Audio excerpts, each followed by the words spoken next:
Discuss कर रहे हैं उस टॉपिक का नाम है in an introduction of basic economy, यानी जो अर्थव्यवस्था का जो साधारण से क्या होता है समझ होता है, उसी को हम लोग क्या पढ़ेंगे, समझने का प्रयास करते हैं। किसी भी क्लास को शुरू करने से पहले, किसी भी शब्द को शुरू करने से पहले आपको उसका बेसिक पढ़ना बहुत जरूरी है ना। तो अपनी सभी प्रकार के ज्ञान इंद्रिया खोल के रखना, समझने का प्रयास करना कि इकोनॉमी क्या है। हम जब इस बेसिक इकोनॉमी को पढ़ लेंगे, समझ लेंगे ना, उसके बाद में जितना भी एडवांस टॉपिक पे हम जाएंगे तो हमारा कंटेंट और इनरिच होता जाएगा आप लोग का नॉलेज के साथ में, है ना। देखिए इसमें पढ़ेंगे क्या, फर्स्ट ऑफ ऑल हम इसको फ्रेमिंग कर लेते हैं। सबसे पहले हम क्या पढ़ेंगे, इसमें हम जानेंगे इसका हम लोग इंट्रोडक्शन को पढ़ेंगे, ठीक है बच्चों। इसका मतलब क्या होता है, हम लोग इसका परिचय को पढ़ेंगे, ठीक है। परिचय पढ़ने के बाद में हम इसका एक्सटेंडेड फॉर्म को देखेंगे, यानी इसके विस्तारित स्वरूप को देखेंगे, ठीक है। उसके बाद में हम लोग कंक्लूजन को देखेंगे, यानी किसको देखेंगे, निष्कर्ष को देखेंगे। अब हम फ्रेमिंग इसलिए करते हैं ताकि आपके माइंड में ये चीजों को समझ में आ जाए कि हमको वास्तव में डिस्क्राइब क्या करना है, ठीक है। इस विस्तारित रूप में हम लोग क्या पढ़ते हैं, हम लोग फॉर्म ऑफ इकोनॉमी को पढ़ेंगे, है ना। यानी अर्थ व्यवस्था के रूप को देखेंगे, ठीक है। अर्थव्यवस्था का जो रूप होता है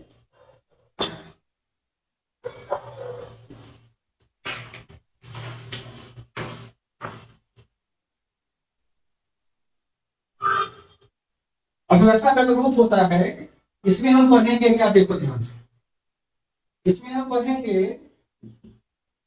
टाइप्स ऑफ इकोनॉमी,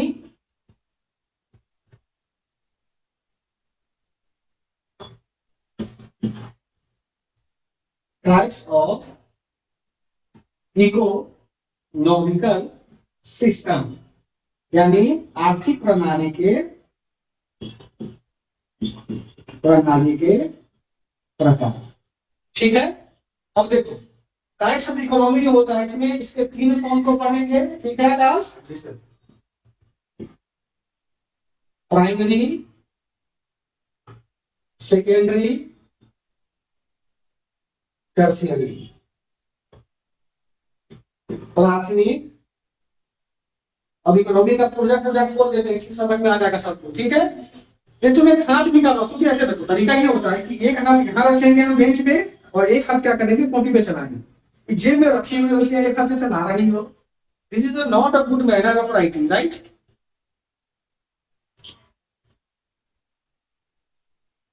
अब देखो, अब ये बताओ कि how many types of economical system in world, तीन प्रकार के होते हैं ना, पूंजीवादी, समाजवादी और मिश्रित। क्या होता है उसको, कैपिटलिस्ट इकोनॉमी, सोशलिस्ट इकोनॉमी और मिक्स्ड इकोनॉमी। ये क्या हो गया, पूंजीवादी आर्थिक प्रणाली, ये हो गया सामाजिक आर्थिक प्रणाली और ये हो गया मिश्रित आर्थिक प्रणाली। अब देखो ये इतना चीज को जब हम समझ जाते हैं, इतने चीजों को, तो हमारा जो बेसिक इकोनॉमी है वो समझ हमको आ जाएगा और हम इतना सक्षम हो जाएंगे कि साधारण अर्थव्यवस्था को हम लोग समझ जाए। इसको जब तक नहीं समझेंगे तब तक हम ना तो बैंकिंग सिस्टम को समझ सकते हैं, ना तो मॉनेटरी पॉलिसी को समझ सकते हैं, ना तो जितना नियामक योजना को भी नहीं समझ पाएंगे। ये एक बेसिक किताब है। एनसीईआरटी में क्लास 9 से लेकर के 10वां तक एक ही किताब आता है, काफी पुराना 1975 का प्रकाशन वाली किताब है। उस किताब का नाम है भारतीय अर्थव्यवस्था, है ना, बड़ी पतली सी किताब है। तो उसमें जब उसको पढ़ेंगे ना, वास्तव में मूल किताब है। अभी क्या है कि अभी उस किताब का प्रकाशन बंद हो गया है, सरकार ने एक नई किताब प्रकाशित किया, उसका नाम है अर्थव्यवस्था की समझ। उसका भाषा इतना टफ है कि आपको समझ में नहीं आपको आएगा, है ना। तो हमने दोनों किताबों को बहुत अच्छे से पढ़ा हुआ है और कोशिश करते हैं कि उन दोनों कुछ नई किताबों का और कुछ पुरानी किताबों का कॉम्बिनेशन करके मिक्स के फॉर्म में आपको इजी वे में बेसिक इकोनॉमी के कॉन्सेप्ट को समझाया बताएं, ठीक है। देखो सबसे पहले डिस्कस करेंगे बच्चों, हम डिस्कस करते हैं कि अर्थव्यवस्था का परिचय, अर्थव्यवस्था आखिर कहते हैं किसको, ठीक है। बेसिकली इस वाले पार्ट में हम इसके डिफिनेशन को पढ़ेंगे। तो एनसीईआरटी के चैप्टर्स में फर्स्ट में अगर जाएंगे तो दिया क्या होगा कि definition of Indian economy. Economy जो होता है, देखो ध्यान से, कोई पूछेगा तो क्या बोलिएगा कि इकोनॉमी एक प्रकार का सामाजिक व्यवस्था है। समझो मेरी बात को ध्यान से। इकोनॉमी क्या है बच्चों? एक प्रकार का सामाजिक व्यवस्था है जो जो वस्तु एवं सेवाओं के, इकोनॉमी क्या है? एक सामाजिक व्यवस्था है जो वस्तु एवं सेवाओं के उत्पादन, खपत और वितरण से संबंधित होता है। ये जो डिफिनीशन है यही है स्टैंडर्ड डिफिनीशन इकोनॉमी का। जब एनसीईआरटी का 9th क्लास की किताब पढ़िएगा तो वही लिखा गया होगा। देखो फंसाएगा बीपीएससी कैसे? अर्थव्यवस्था में क्या जरूरी होता है? 3 चीज जरूरत होगा, ठीक है अमरेश? एक उत्पादन, एक खपत और दूसरा क्या? वितरण। अगर इस तीनों में से कोई एक नहीं रहेगा तो वो अर्थव्यवस्था कहलाएगा? नहीं कहलाएगा, ठीक है, ध्यान रखना। समझ में आ गया? तो हम क्या कहना चाह रहे हैं आपको कि इकोनॉमी जो है एक प्रकार का ऐसा सामाजिक व्यवस्था है जो किसी वस्तु एवं सेवाओं के उत्पादन, खपत और वितरण से क्या होता है? संबंधित होता है, ठीक है। इकोनॉमी क्या हुआ है? ऐसी सामाजिक व्यवस्था है पास जो वस्तु और सेवा दोनों मिला हुआ के उत्पादन, खपत और वितरण से संबंधित है। इसलिए एक क्लॉज तो हो गया। और दूसरा क्लॉज क्या होता है कि इकोनॉमी जो होता है इसका सीमाबद्ध होता है। यह क्या होता है? सीमाबद्ध होता है। अब देखो ध्यान से, फिर से मैं डिफाइन करता हूं कि किसी देश अथवा किसी क्षेत्र विशेष के अंतर्गत सामाजिक व्यवस्था जिसमें वस्तुओं एवं सेवाओं के उत्पादन, खपत और वितरण का क्या होता है? संयोजन होता है, उसे हम क्या बोलते हैं? अर्थव्यवस्था बोलते हैं। अब देखो बिहार सरकार अपना इकोनॉमी बनाती है, बजट पेश करती है, पेश करती है, उसका अपना जो सीमा है उसी का अनुपात में तय करेगी और झाटा तक अपना तय करती है। यानी बिहार सरकार में एक फाइनेंशियल ईयर में जितना वस्तु का उत्पादन हुआ, जितना खपत हुआ, जितना वितरण सक्सेस हुआ, वही वास्तव में क्या कहलाता है? इकोनॉमी कहलाता है, अर्थव्यवस्था कहलाता है। भारत का भी वैसा ही। तो हर यह ध्यान रखना कि इकोनॉमी का क्या होता है? कंपल्सरी पॉइंट क्या है हमारे? कि सीमाबद्ध होगा। यदि सीमा छूटता है तो इकोनॉमी नहीं होगा। बात समझ में आया?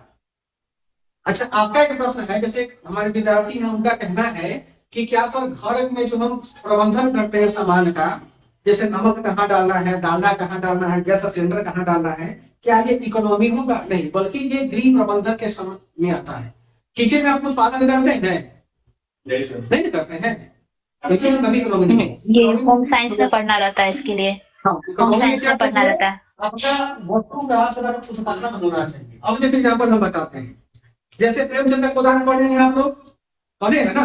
अब जरा बताओ कि हमारे बिहार का कोई किसान यदि खेती करता है स्कूटी, तो क्या उसकी गतिविधियां सामाजिक व्यवस्था में अर्थव्यवस्था कहलाएगा? सामाजिक व्यवस्था में अर्थव्यवस्था कहलाएगा? बिल्कुल कहलाएगा। क्यों कहलाएगा? क्योंकि देखो वो क्या करता है, वस्तु धन चावल उत्पन्न करेगा ना। वो क्या, देखो इकोनॉमी बड़ा लोग बहुत आसान सब्जेक्ट है, समझदार को बहुत इजी हो जाएगा। किसान क्या किया? उत्पादन किया। किसका उत्पादन किया? अनाज का किया ना। और वो अनाज खुद भी खाता है, खपत भी किया, प्लस इस खपत को कहाँ भेजा? बाजार में भेजा। बाजार में खपत किसकी होगी? प्लस क्या किया? वितरण, वितरण भी तो करता है ना। एक किसान अपने माल को समस्तीपुर बेचता है, मुजफ्फरपुर बेचता है। तो किसान के द्वारा किया गया कोई भी गतिविधि क्या कहलाएगा? इकोनॉमिकल गतिविधि कहलाएगा। ठीक, अब एग्जाम्पल और बताते हैं। मान लो कि अमरीका से व्यापार करना चाहता है मोबाइल का, ठीक है। ये क्या किया? मोबाइल का होलसेलर का दुकान करता है, पटना से उठाया और जाके मोटरसाइकिल पे गाँव गाँव बेचता है। तो क्या इसके द्वारा किया गया काम अर्थव्यवस्था कहलाएगा? वितरण तो वितरण ठीक है। और खपत भी है, माल को यहाँ सामान देने से। हम ये पूछ रहे हैं कि इसका गतिविधि अर्थव्यवस्था कहलाएगा? तीनों चीज को नहीं कहलाएगा। तो बताओ भाई, ये अर्थव्यवस्था कहलाएगा। कैसे कहलाएगा? देखो ध्यान से, उत्पादन का मतलब क्या होता है? इकोनॉमी में उत्पादन का मतलब होता है अधिशेष राशि। क्या होता है? अधिशेष राशि, यानी इसमें उत्पादन का मतलब मुद्रा से समझो। जैसे मान लो कि ऑनलाइन से व्यापार करेंगे किसी मोबाइल का, समझो ध्यान से, एक मोबाइल है उसको कितना में खरीदा, ये 10,000 रुपए में, तो क्या ये हमको 10,000 में देगा? कितना में देगा? अरे 12 नहीं, मतलब कि 10,000 प्लस कुछ रुपया में देगा, है ना। तो ये जो अतिरिक्त रुपया है, अधिशेष राशि है, वास्तव में यही क्या होगा? इसके लिए उत्पादन हुआ कि नहीं हुआ? नहीं समझे बात को? उत्पादन हुआ तो वास्तव में क्या होगा? इकोनॉमी होगा। तो ध्यान रखना, हमारी इकोनॉमी में, ये सब नहीं बात बता रहे हैं, हमारे इकोनॉमी में किसान के द्वारा उपजाया गया अनाज और एक व्यापारी के द्वारा किया गया बिजनेस एक्टिविटी, वो भी क्या कहलाता है? इकोनॉमी कहलाता है। मछुआरा का एक्टिविटी क्या कहलाएगा? इकोनॉमी कहलाएगा। अच्छा, किसी शिक्षक के द्वारा शिक्षा का दिया जाता है बच्चों को, वो इकोनॉमी कहलाएगा। हो रहा है ना? ध्यान रखना। तो हम शिक्षक में क्या सेवा ना दे दिए? समझ में आ गया कोई दिक्कत? उसको बांटे सर, 2 पार्ट में, टाइप्स ऑफ इकोनॉमी और व्यवस्था के प्रकार लिखवाए ना पहले। हाँ सर, व्यवस्था के प्रकार, टाइप्स ऑफ इकोनॉमी कितना प्रकार लिखवाए हैं? अब एनसीईआरटी में जब आगे हम बढ़ेंगे, सेकंड पेज में जाएंगे, सेकंड पेज के सेकंड पैरा में जाते हैं, उसमें लिखा गया होगा 9th क्लास इकोनॉमी में कि अर्थव्यवस्था के जो प्रकार होते हैं, वह प्रकार कितने प्रकार का होता है। ठीक है, देखो, तो अर्थव्यवस्था में क्या होते हैं? सामान्य रूप से 3 प्रकार होता है ना। देखो, सबसे पहला होता है प्राथमिक क्षेत्र, है ना, या इसको उत्पाद भी कह सकते हैं, या प्राथमिक, ऐसे लिख लो, उत्पाद या प्राथमिक अर्थव्यवस्था। ठीक है, यहाँ क्या हो जाएगा? द्वितीयक क्षेत्र या द्वितीयक अर्थव्यवस्था, और ये क्या हो जाएगा हमारे यहाँ? तृतीयक क्षेत्र या तृतीयक अर्थव्यवस्था। अब अर्थव्यवस्था में क्या कहता है कि हमारे एनसीईआरटी पुस्तक में अर्थव्यवस्था का जो प्रकार लिखा गया होगा 3 प्रकार है, प्राथमिक, द्वितीयक और तृतीयक। अब देखो, जो प्राथमिक अर्थव्यवस्था होता है, यह प्राथमिक अर्थव्यवस्था में हम लोग या भारत में या किसी भी देश में कृषि एवं सहवर्ती क्षेत्रों का क्या किया जाता है? विकास किया जाता है। कृषि एवं सहवर्ती क्षेत्र की गतिविधियां। अब देखो ध्यान से, हमने क्या कहा कि प्राथमिक क्षेत्र में यदि सामाजिक व्यवस्था में हम लोग खेती या खेती से बागवानी हो गया, पशुपालन हो गया, मुर्गी पालन हो गया, तो जब हमारे इकोनॉमी में किसी व्यक्ति के द्वारा कृषि कार्य किए जाते हैं, कृषि से जुड़े हुए सहवर्ती क्षेत्रों की गतिविधियां यथा पशुपालन, मुर्गी पालन, मछली पालन, कुक्कुट पालन आदि ये गतिविधियां की जाती है, तो इनको समृद्ध रूप से प्राथमिक अर्थव्यवस्था कहा जाता है। ठीक है, अब देखो द्वितीय अर्थव्यवस्था क्या होता है? देखो, द्वितीय अर्थव्यवस्था में क्या समझेंगे आप? इसमें सेकेंडरी सेक्टर पढ़ते हैं हम लोग। तो जब कृषि एवं सहवर्ती क्षेत्रों का कॉमर्शियलाइजेशन होता है, समझो मेरी बात को ध्यान से समझिए, जब कृषि एवं सहवर्ती क्षेत्रों का क्या होता है? वाणिज्यीकरण होता है, तो वो किस क्षेत्र में आता है? द्वितीय क्षेत्र में। और जब कृषि एवं सहवर्ती क्षेत्रों के वाणिज्यीकरण में सेवा क्षेत्र का क्या होता है? विस्तार होता है, तो वो क्या कहलाता है? तृतीय क्षेत्र कहलाता है। समझो ध्यान से, ये यहाँ पर क्या होगा? जब इसका क्या होता है, यहाँ लिख लेना आपको, इनको जैसे लिखना वैसे लिखना नहीं करते। कृषि एवं सहवर्ती क्षेत्र की गतिविधियों का क्या होता है? वाणिज्यीकरण होता है। और यहाँ क्या लिखना?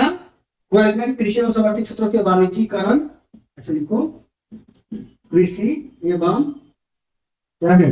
सहवर्ती क्षेत्रों के वाणिज्यीकरण में सेवा का में, ये पूरा लिखना है, कृषि एवं सहवर्ती क्षेत्रों के वाणिज्यीकरण में सेवा का मेल या सेवा का समावेश क्या कहलाता है? तृतीय क्षेत्र कहलाता है। अब देखो ध्यान से, अब इकोनॉमी में क्या है कि जो टाइप्स ऑफ इकोनॉमी होता है, उस टाइप्स ऑफ इकोनॉमी में जो प्राथमिक क्षेत्र होता है, सेकेंडरी क्षेत्र होता है या टर्शियरी इकोनॉमी होता है, इन्हीं सब के कंबाइंड फॉर्म को समझो ध्यान से बच्चों, इसी के क्या होते हैं? कंबाइंड फॉर्म को हम लोग क्या बोलते हैं? हम लोग बोलते हैं इकोनॉमिकल सिस्टम, यानी आर्थिक प्रणाली। क्या बोलते हैं, इसको आर्थिक प्रणाली बोलते हैं। ठीक, अब देखो बस और इससे ऊपर में हम आते हैं। हमने क्या किया, हमने खेती किया, सहवर्ती काम किया, और अपने कृषि और सहवर्ती क्षेत्रों के जो प्रोडक्शन होता है उससे हमने क्या किया है, यहाँ पर वाणिज्यीकरण किया। यानी यहाँ पर किसका बेसिकली आएगा, उद्योग ही ना वाणिज्यीकरण करेगा। यानी इस क्षेत्र में क्या होता है, इंडस्ट्री का डेवलपमेंट होता है, उद्योग का क्या होता है, विकास होता है। अब देखो जिस भी देश में इंडस्ट्री का विकास जितना ज्यादा होगा, जितना ज्यादा होगा उस देश का विकास का ग्राफ उतना ही ज्यादा क्या होगा, बढ़ेगा। अब ये समझ लो, यदि इसको हम क्या देखेंगे, इसको हम लीनियर ग्राफ में अगर देखें तो देखो ध्यान से, ये जैसे जैसे ये देखो ये तो ग्राफ है ना, ये सेकेंडरी इकोनॉमी का ग्राफ है, और ये ग्राफ जो होता है ऊपर का जस्ट इसके ऊपर में ये क्या होता है, ये हमारे इकोनॉमिकल डेवलपमेंट का ग्राफ होता है। यानी देखो जैसे जैसे सेकेंडरी सेक्टर में इंडस्ट्री का क्या होगा, डेवलपमेंट होगा, ये क्या करेगा, आर्थिक विकास को अपने कंधे पर ढोते हुए ऊपर चला जाएगा। ठीक है, अब देखो अब इसी में क्या होता है कि जब इंडस्ट्री आया, अब इसी में यदि सर्विस में हम आए, देखो सर्विस का मतलब क्या होता है, सेवा का मतलब क्या होता है। देखो किसान हमारे यहाँ क्या किया, खेती किया, खेती का बीमा होगा ना, हमारे किसान ने जल्दी तो पैसा कहाँ से आएगा, पशुपालन किया, पशुपालन का बीमा होगा, इंश्योरेंस होगा, उसके लिए बैंक चाहिए, किसान का पैसा कहाँ जमा होगा, बैंक में जमा होगा, स्वास्थ्य चाहिए। तो जो भी हमारे पास में तृतीय क्षेत्र की एक्टिविटी होते हैं वो यदि इन्वॉल्व होता है तो वो क्या होगा, वो तृतीय क्षेत्र में चला जाता है। अब देखो ध्यान से, अब इसी के पूरे का पूरे कंपाइल्ड फॉर्म को क्या बोलते हैं, इकोनॉमिकल सिस्टम बोलते हैं, आर्थिक प्रणाली बोलते हैं। अब आपकी इकोनॉमी इसी पे क्या होगा, रन करना शुरू होगा। इसको रन करने से पहले हम एक चीज को समझाना चाहेंगे कि देखो हमारे यहाँ तीन प्रकार के विश्व पाए जाते हैं। कितने प्रकार के विश्व पाए जाते हैं, तीन प्रकार के। एक तो विकसित विश्व या विकसित देश, दूसरा विकासशील देश, और तीसरा क्या होता है, अल्पविकसित देश। अब देखो जिस भी क्षेत्र में इस कृषि क्षेत्र का विकास अधिक होगा वो क्या कहलाएगा, विकासशील देश। ठीक है, जिस भी देश में सेकेंडरी सेक्टर का विकास अधिक होगा वो क्या कहलाएगा, विकसित देश। विकसित नहीं, अप टू विकासशील देश, विकास जारी है। हाँ, विकास जारी हो, तेजी से जारी है। और जहां तृतीय क्षेत्र का ज्यादा डेवलपमेंट होगा वो क्या कहलाएगा, विकसित देश कहलाएगा। वर्तमान समय में यही फॉर्मूला होता है, ध्यान रखना। यूपीएससी बेस पे पढ़ाते हैं हम लोग। प्राथमिक क्षेत्र जहां होता है वहां पे क्या होगा, विकासशील अवस्था में वह देश या राष्ट्र कहा जाता है। जहां उद्योग बहुत ज्यादा होगा, इससे बहुत ज्यादा होगा, वो क्या होता है, वो विकासशील से थोड़ा सा अधिक ज्यादा तेज होगा। जैसे कि हमारा भारत क्या है, अपने विकासशील है, 50 में विकसित हो जाएंगे। 47 है ना, 2047 में हम क्या हो जाएंगे, एकदम विकसित हो जाएंगे। तो हम अप टू विकासशील में है।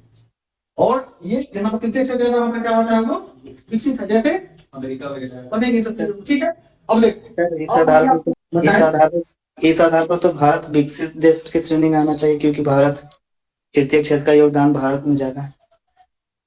देखिए विकसित होने के लिए तृतीय क्षेत्र का योगदान ही मायने नहीं रखता है। किसी भी देश का जो आर्थिक विकास होता है वह प्रति व्यक्ति आय और वहां के उपभोग कंजम्पशन पे डिपेंड करता है ना। अपने पीटी वाला कुछ नहीं बनाया कभी बीएससी का। तो यदि तृतीय क्षेत्र का बहुत ज्यादा डोमिनेंस बहुत ज्यादा होगी, समझ थोड़ी कि वहां पे विकसित देश होगा। जैसे कोरिया है ना, उत्तर कोरिया दोनों है, तो विकसित देश को कहते हैं, वास्तव में विकसित वहां पे नहीं है। वहां पे असमानता बहुत ज्यादा मिलेगा, लेकिन किताबें पढ़ते हैं विकसित देश है। तो ये कभी नहीं, विकसित या विकास होने का दो पैमाना होता है। क्या होता है, एक तो वहां का पर कैपिटा इनकम, दूसरा क्या होता है कि पब्लिक का कंज्यूमिंग पावर, है ना, जो लोग क्या बोलते हैं वो शक्ति बोलते हैं, है ना। तो क्या इसको मिक्स्ड इकोनॉमी, है ना। समझ में आया नहीं था, ठीक है। चलो अब क्या देखते हैं, अब एक और टॉपिक इसमें डिस्कस करते हैं। उस टॉपिक का नाम है इकोनॉमिकल सिस्टम, यानी आर्थिक। देखो सबसे पहले हम समझते हैं कि आर्थिक प्रणाली का जो मतलब होता है नैना, वो आर्थिक प्रणाली का मतलब क्या होता है। देखो प्रणाली का मतलब क्या होता है, सिस्टम नहीं होता है कि जल्दी से ज्यादा सिस्टम हैक कर देता है, तो सिस्टम उसको बोलते हैं। यानी क्या कि सिस्टम का मतलब होता है कि आपको नया रास्ता दिखाने वाला एक पद्धति, एक कल्चर, एक किसी प्रकार का उपाधि, दैट इज कॉल्ड सिस्टम। और क्या है कि आर्थिक प्रणाली यानी इकोनॉमी में किस प्रकार का सिस्टम होता है जो हमारे दुनिया को, जो हमारे देश को एक नया दर्शन देता है, नया क्या देता है, हमारे पास में उपमा देता है, उदाहरण देता है। ठीक है, तो इस प्रकार के इकोनॉमिकल सिस्टम को विश्व में जो बड़े बड़े क्या है इकोनॉमिक्स है, उन्होंने बताया है कि पूरी दुनिया में 3 प्रकार की इकोनॉमी होता है। क्या होता है बच्चों? पूरी दुनिया में 3 प्रकार का इकोनॉमिकल सिस्टम होता है। पहला सिस्टम क्या हम इसको बोलते हैं? कैपिटलिस्ट इकोनॉमी, यानी क्या होता है? पूंजीवादी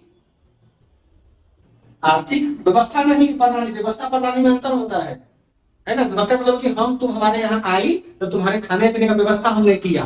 प्रणाली का मतलब क्या होता है कि तुम पूरे हुजूम को लेकर के आओगे, है ना। तो ये सिस्टम में समूहीकरण की बात किया जाता है। ठीक है।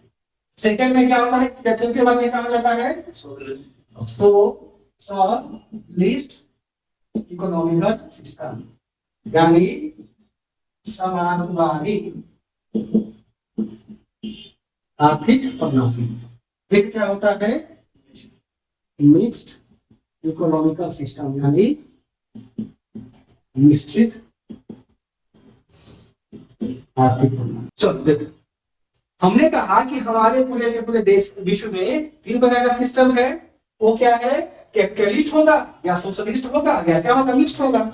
अब यही पर हम क्या करते हैं, इनको चार्ट के माध्यम से समझने का प्रयास करेंगे कि वास्तव में ये चीजें आखिर है। ठीक है, देखो सबसे पहले हम समझते हैं कि हमारे पास में कैपिटलिस्ट इकोनॉमी आखिर कहते हैं किसको? बता सकता है कोई आदमी? पूंजीवादी आर्थिक प्रणाली में सर इसमें एक व्यक्ति विशेष अपने लाभ के लिए कोई आदमी देखो, पूंजीवादी आर्थिक प्रणाली जो होता है वास्तव में किसी भी देश अथवा सीमा क्षेत्र के भीतर में ऐसी आर्थिक गतिविधियों को संदर्भित करता है जहां पर वहां की स्थानीय नीति पूंजीपति वर्गों के लिए निजी या व्यक्तिगत हित के लिए बनाया जाता है। वो क्या कहलाता है? पूंजीवादी प्रणाली कहलाता है। यानी इसमें पैसा का बोलबाला होगा, जिसकी लाठी उसकी भैंस वाली बात होगी। जो जितना ज्यादा जिनके पास में पैसा होगा उतना ज्यादा वो ज्यादा क्या होगा? अमीर होगा, और जो गरीब होगा वहां पर क्या हो ज्यादा गरीब होता चला जाएगा। इसके क्या क्या फॉर्म बढ़ेंगे। और देखो समाजवादी में क्या होता है कि ये एक ऐसी आर्थिक प्रणाली होता है कि जिसमें सरकार अथवा देश क्या करता है? समाज को लेके चलता है। क्या करता है? वो समाज को लेके चलता है। तो इस वाले आर्थिक प्रणाली में झगड़ा होने का बहुत ज्यादा क्या होता है? द्वंद्व होता है, क्योंकि यहाँ पे संसाधनों के लिए बहुत ज्यादा मारामारी होता है। 2004 के यूपीएससी पीटी का क्वेश्चन देखिए, पूछा गया था प्रश्न कि निम्नलिखित में से किस आर्थिक प्रणाली में जो समूह होता है, आर्थिक समूह होता है, वो आपस में झपट मारी करता बड़ी पूछा होता है। तो यही था समाजवादी आर्थिक प्रणाली। हमने समतावादी पढ़ाया था ना अभी, ये समाजवादी सबको लेके चला, यानी इस आर्थिक प्रणाली में सरकार सबका विकास करती है, गरीब का भी, मध्यम वर्ग का भी, अमीर का भी। बस समझ में आया। और अगला क्या होता है? विशेष यानी इस आर्थिक प्रणाली में हमारे यहाँ सरकार भी होता है, पार्टिसिपेट करता है, कौन होता है? पब्लिक जो होता है, प्राइवेट पब्लिक, वो भी काम करता है। यदि जब सरकार और निजी व्यक्ति का यहाँ पर क्या होता है? संगम होता है, समावेश होकर इकोनॉमिकल सिस्टम चला जाता है, तो उसको हम क्या बोलते हैं? उसको बोलते हैं मिक्स्ड इकोनॉमी बोलते हैं। तो दिक्कत?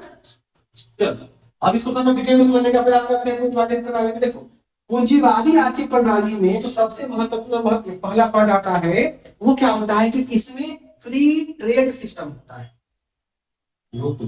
हाँ, मुक्त व्यापार प्रणाली होता है। पहली विशेषता इसकी क्या होती है?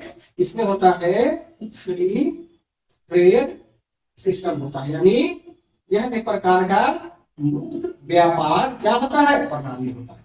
अब यह मुक्त व्यापार प्रणाली क्या होता है? यानी एक ऐसा व्यापार प्रणाली जिसमें किसी का हस्तक्षेप नहीं होता है। जो जितना ज्यादा पैसा डालेगा उतना ज्यादा वो क्या करेगा? अपना लाभ खाना। जैसे शेयर मार्केट वर्तमान में देखते हो ना, जितना पैसा है अपना लगाना लॉस भी होता है, प्रॉफिट भी होगा। तो जब फ्री ट्रेड होगा, मुक्त व्यापार प्रणाली होगा, तो इसका नियम कौन बनाएगा? जो प्रोड्यूसर वर्ग होता है, जो उत्पादक समूह होता है, वह इसमें क्या बनाता है? रूल्स बनाता है। ठीक है, यानी market rules market rules made by producer, उत्पादक द्वारा बाजार नियम का निर्माण। बेटा इसको अब देखो, इसको समझो सेकंड पॉइंट में क्या कहता है। ये कहता है कि market rules made by producer, यानी जो उत्पादक द्वारा जो बाजार का नियम बनाया जाता है वो कौन बनाता है? उत्पादक बनाता है। अब देखो जैसे मान लो कि यहाँ सरकार का किसी प्रकार का नियंत्रण नहीं है, ठीक है, जब नियंत्रण नहीं रहता है किसी प्रकार का सरकार का, तो जो प्रोड्यूसर वर्ग होता है वो सब अपना दाम मतलब अन्न का दम रखता है। देखो कि हम एक जूता पहनते हैं, देखते हो ना, मोची कंपनी का जूता है उसका अलग रेट है ना, पार्क इसका नाइकी का जूता है उसका अलग रेट है, बाटा का अलग रेट है। लेकिन हिंदुस्तान में ये रेट कौन तय करता है? सरकार और कंपनी मिलकर तय करती है कि किसी उपभोक्ता पर प्रभाव नहीं पड़े। लेकिन अगर कहीं अमेरिका में चले जाओगे, फ्रांस में चले जाओगे, तो जो लिपस्टिक यहाँ पर 20 में मिलता है ना, वही लिपस्टिक वहां पर क्या मिलेगा आपको? बहुत काफी बड़े दाम में मिलेगा, क्योंकि वहां का मार्केटिंग कौन तय करता है? गवर्नमेंट। ये सबसे महत्वपूर्ण होता है। ब्रांडिंग डिसाइड करता है उससे, ब्रांडिंग डिसाइड करता है। हाँ, कितना आपका ब्रांडिंग मार्केटिंग है वो डिसाइड करता है, ठीक है। इसके और सबसे अच्छी इसका एक और विशेषता होता है क्या कि कंज्यूमर, इसमें जो कंज्यूमर होता है ना, कंज्यूमर इज वेरी पावरफुल, यानी उपभोक्ता जो होता है सर्वशक्तिमान। यदि क्वेश्चन आपको पीटी में पूछा जा चुका हुआ है कि निम्नलिखित में से किस आर्थिक प्रणाली में उपभोक्ता जो होता है वो क्या होता है? सर्वशक्तिमान होता है। सर्वशक्तिमान का मतलब क्या होता है? इसका मतलब ये समझ लो कि ये राजा जैसी शक्ति का क्या करता है? शक्ति का प्रयोग करता है। यूज ऑफ पावर लाइक और की। अब देखो ये जो पूंजीवादी का मतलब क्या हो गया आकाश, कि पैसा किसके पास में है? पूंजीपति वर्ग के पास में है, और जो वहां पर व्यक्ति है उनके पास भी पैसा बहुत है। पूंजीवादी का दोनों मतलब होता है कि जो व्यापारी उत्पादक सब है उसके पास भी पैसा बहुत ज्यादा है, और जो खरीदार है उसके पास भी पैसा बहुत ज्यादा है। तो मान के चलो कि हमारे जेब में भी पैसा नहीं है, तब ना हम सोचते हैं कि समोसा खाएंगे रोड पर। जिसके पास पैसा रहेगा वो कहाँ खाएगा? रेस्टोरेंट में जाके खाएगा। यानी उपभोक्ता के जेब में यदि पैसा हो ना, तो वह क्या होगा? सर्वशक्तिमान। यदि किसी के अकाउंट में 50 रुपया और कितना दिन में आप तो यहाँ पे एकदम मतलब पूरे फॉर्म में होता है उपभोक्ता। और ये सबसे अच्छी बात क्या होता है कि इसमें जो वस्तु यदि तुम ढंग के बनाओगे ना, तो तुमका उतना ही तुम ज्यादा तो तुम 4 चुकाएगा। जैसे देखो एक गाड़ी का नाम सुने होइएगा, रोल्स रॉयस गाड़ी का नाम है, सुने हैं आप लोग? उसमें कुछ है, वो भी कार है, ऑल्टो भी गाड़ी है ना, बैठ के जाओ उसमें आनंद देगा आप लोग। लेकिन देखो ध्यान से क्या है कि इसका जो खरीदार है वो अलग कैटेगरी का है, वो हम अपने देवे नहीं करेगा हमको। आपको इसकी कंपनी, अगर तुम गाड़ी लेना चाहोगे ना, तो कंपनी आपके घर पे जाएगी और आपका पूरा बैकग्राउंड और आपका औकात देखेगी तब ये गाड़ी का। अमिताभ बच्चन ने बहुत मशक्कत के बाद गाड़ी निकाला हुआ था। तो ये तो बंदा विदेश में मेरे यहाँ की कंपनी तो है नहीं, तो देखते हो कि एक एक लाख का 3 करोड़ 5 करोड़ 7 करोड़ 10 करोड़ दाम रहता है। खरीदार भी है, वेटिंग चलता है इस गाड़ी का। तो कहने का मतलब है कि कैपिटलिस्ट मतलब इकोनॉमिकल सिस्टम में कि यदि प्रोडक्ट तुम बढ़िया दोगे तो तुम्हारे यहाँ कंज्यूमर की कमी नहीं होती है। ह्यूज कंपटीशन होता है, यानी अधिक प्रति, अधिक क्या होता है? प्रतिस्पर्धा। और जब अधिक प्रतिस्पर्धा होगा तो हमारे मार्केट में क्या आएगा? हमारे मार्केट में ओपननेस आएगा। ठीक है, आगे देखो बेटा इसको, इसमें देखो अगला चीज क्या कहना है कि कैपिटलिस्ट पूंजी जो होता है उसमें हमने क्या किया? प्रोडक्शन किया। हमने क्या किया? प्रोडक्शन किया। अब इस प्रोडक्शन जो हमने किया, प्रोडक्शन किया कौन? पूंजीपति वर्ग किया ना। तो प्रोडक्शन पर क्या होता है आकाश? स्टेट प्राइवेट ऑनरशिप होता है। इसको हिंदी में लिखते हैं कि पूंजीवादी आर्थिक प्रणाली में संसाधनों पर निजी स्वामित्व होता है। यह भी क्वेश्चन पूछा गया हुआ है कि निम्नलिखित में से किस आर्थिक प्रणाली में उत्पादन के साधनों पर निजी स्वामित्व होता है? तो क्या उसका आंसर होगा ये कैपिटलिस्ट इकोनॉमी। समझ में आ रहा है? तुम पानी का पी लो, ठीक है। अब देखो आगे चले, अभी हम देखो इसमें जादुई बात क्या होता है कि जितने भी हमारे विश्व में कैपिटलिस्ट इकोनॉमी है, पता नहीं क्यों इकोनॉमिक्स बोलते हैं कि यहाँ पे डेमोक्रेसी का फॉर्म होता है। डेमोक्रेसी यानी क्या होता है, यहाँ पर लोकतंत्र होता है। यानी पूंजीवादी आर्थिक प्रणाली में क्या होता है आकाश, लोकतंत्रात्मक शासन व्यवस्था भी हो सकता है। तो दिक्कत आया समझ में? इसमें इतना ही पॉइंट लिखो जिसको याद करना है, पीटी में क्वेश्चन यहीं से पूछेगा आपको। ये जो पॉइंट विशेषण लिखवाए है ना, अभी यहाँ चीज समझो ध्यान से नैना, कि हमारे विश्व में इस व्यवस्था द्वारा जितना पॉइंट विशेषण लिखवाए हैं, जरा दिमाग दौड़ाओ तो पूरे दुनिया में कौन कौन सा देश आपको नजर में आ रहा है। यहाँ नीचे लिखो एग्जाम्पल में, यानी विश्व के कुछ ऐसे देश हैं जहां पर अभी भी क्या है, कैपिटलिस्ट इकोनॉमी है। जैसे लिख लो इकोनॉमी, ये जल्दी लिख लो, America, France, England, Germany, Singapore, New Zealand, Canada, Denmark, Estonia, Taiwan, Swaziland, Ireland, Australia, हो गया। अब देखो जो हम देश का नाम आपको बताए हैं, उस देश के नाम से क्या लगता है आपको, सब विकसित देश है ना। इसका मतलब क्या होगा, फंसाएगा तो कैसे क्या पूछेगा कि विश्व के अधिकांश देश जो विकसित है उसमें किस प्रकार की आर्थिक प्रणाली है। ध्यान रखना है, हमेशा दिमाग में ध्यान रखना कि दुनिया में जितना भी विकसित देश है वहां पर किस प्रकार की प्रणाली होती है, ध्यान रखना, ठीक है। चलो अब जरा बताओ, अब इस पे हम डिस्कस करते हैं थोड़ा सा हम कि जो हमारे पास में इकोनॉमिकल कैपिटलिस्ट इकोनॉमी होगा, इसके पॉजिटिविटी तो समझ में आपको कुछ है नहीं ज्यादा, क्योंकि ये बहुत खराब होता है। अब देखो इस पूंजीवादी आर्थिक प्रणाली में ना हमारे इकोनॉमी में निगेटिविटी क्या होता है, देखो ध्यान रखना, जिस भी देश में या जिस भी इकोनॉमिकल सिस्टम में क्या होगा आकाश, कैपिटलिस्ट इकोनॉमी होगा, वहां पर रिसेशन की उतना ही ज्यादा क्या रहेगा, यानी मंदी की उतना ज्यादा क्या रहेगा बच्चों, संभावना। ध्यान रखना, एग्जाम्पल तुमको क्या मिलेगा इसमें, यूएसए देखते हो ना, 1929 का आर्थिक मंदी पूरा दुनिया में गिरा कर रख दिया था। मंदी आया कहाँ पे, अमेरिका में नहीं, भाई तो कौन हुआ, पूरा दुनिया। और जो भी देश में प्राथमिक एक्टिविटी होता है ना, कृषि का, उसका खेती बाड़ी का ना, वहां पे मंदी का ज्यादा प्रभाव नहीं पड़ता है। भारत में देखते हो कभी भी आपको ऐसा लगा है कि हमारे बहुत ज्यादा समस्या में हम गिर गए हुए हो, मंदी का प्रभाव नहीं पड़ता। कोरोना में देखो लोग सब मर रहे हैं, हमारे यहाँ कोरोना सब कितना रह रहे हैं, ठीक है। सबसे पहले क्या आएगा कि पूंजीवादी आर्थिक प्रणाली में क्या होता है, मंदी आने की बहुत ज्यादा क्या होती है, संभावना, ठीक है। सेकंड देखो अनएम्प्लॉयमेंट, यानी बेरोजगारी की संभावना, बेरोजगारी यहाँ बहुत ज्यादा होता है। ये कैसे होगा, देखो भाई जो बड़ा बड़ा बिजनेसमैन होगा उधर खूब तगड़ा मशीन लगाएगा, खूब बढ़िया आईटी फाईटी का मशीन लगाएगा, उसमें किसी भैंसी चलाने वाले को नौकरी मिलेगा, किसको नौकरी देगा, जो भी हाई स्किल होगा वो भी। अगर दो बच्चा है स्तुति, एक आईआईटी का बच्चा है और एक एनआईटी का बच्चा है, तो कंपनी किसको हायर करेगी, सेम काम करने तैयार है, आईआईटी को। रोजगार कौन हो गया, वो भी तो स्किल है ना।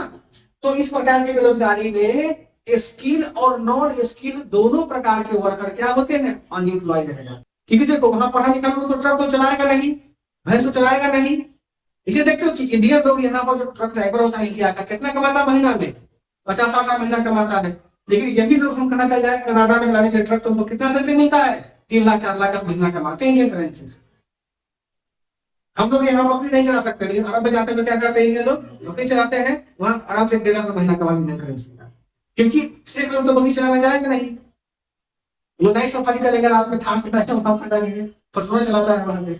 तो ध्यान रखना, जहां भी कैपिटलिस्ट इकोनॉमी होगा वहां क्या होगा, मंदी की संभावना बहुत रहेगी। दूसरा क्या होता है, बेरोजगारी की संभावना बहुत रहेगी। और कोई इसमें हो सकता है नेगेटिविटी में, बता तो लगा बच्चों को, कुछ बताओ। यहाँ कंपनी अपने लाभ के लिए केवल काम करेगी, समाज कल्याण। हाँ क्या बोलते हैं,